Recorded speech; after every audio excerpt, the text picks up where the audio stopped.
Hi guys, welcome back. Video hôm nay tôi sẽ hướng dẫn cho những bạn nào đang mắc tật về nói, ngọng về âm L và N và một số âm khác như là O hoặc E.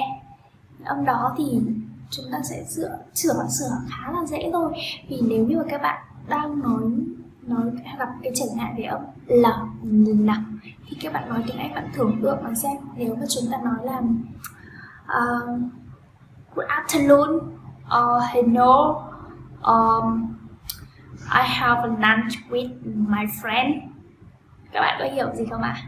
Hello, not hello. And gì ạ? Lunch, no lunch.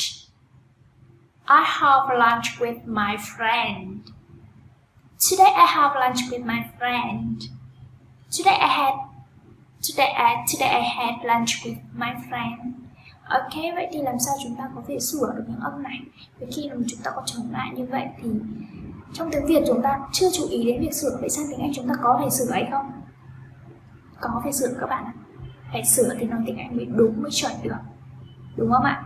Vậy thì các bạn đang gặp trở ngại về nói ngọng L, N thì thứ nhất là các bạn có hai vấn đề gặp phải ở đây. Thứ nhất là các bạn biết là mình nói sai, các bạn không bị nghe sai thôi, các bạn chỉ nói sai thôi. Thì các bạn tập trung vào phần nói, liệt kê phần nói những âm L, một loạt âm L, một âm N.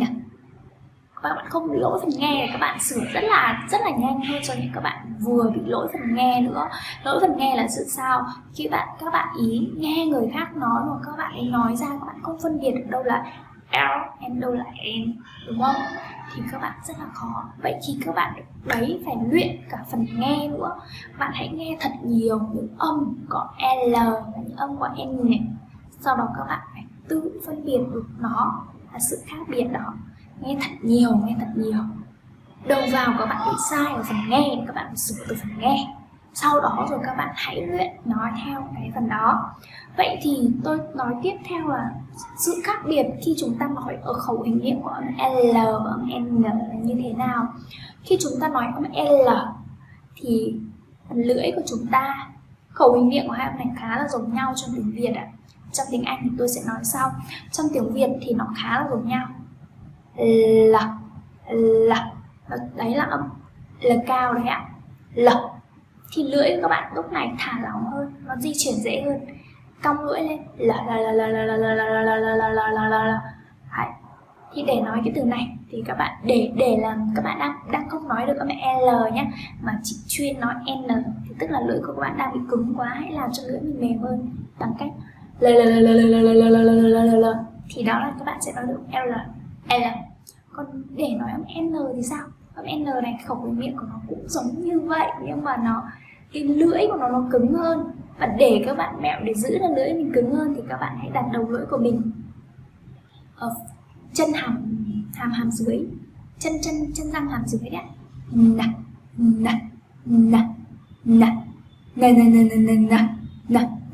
Đó.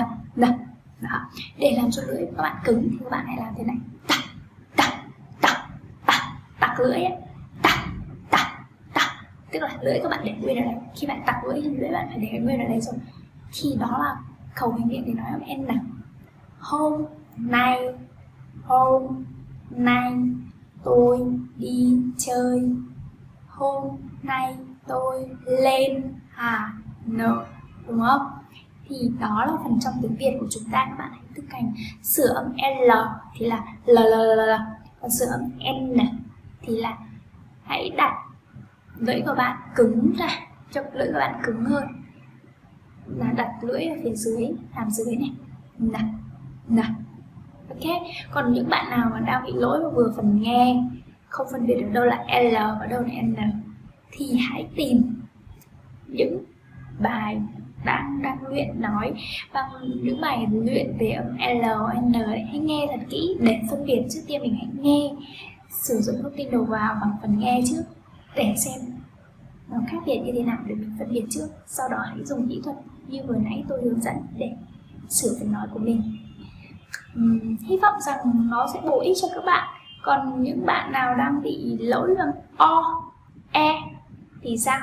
Thì đấy là do trong quá trình các bạn nói khẩu hình miệng các bạn bị di chuyển quá. Thì trong phần này, trong kỹ thuật nói khi các bạn luyện hay âm o và âm e trong tiếng Anh thì bạn sẽ sửa được phần đó. Tôi sẽ nói kỹ hơn vào video tiếp theo. Và hy vọng video này sẽ giúp các bạn sửa tật của mình nhé. Xin chào và hẹn gặp lại. See you next time.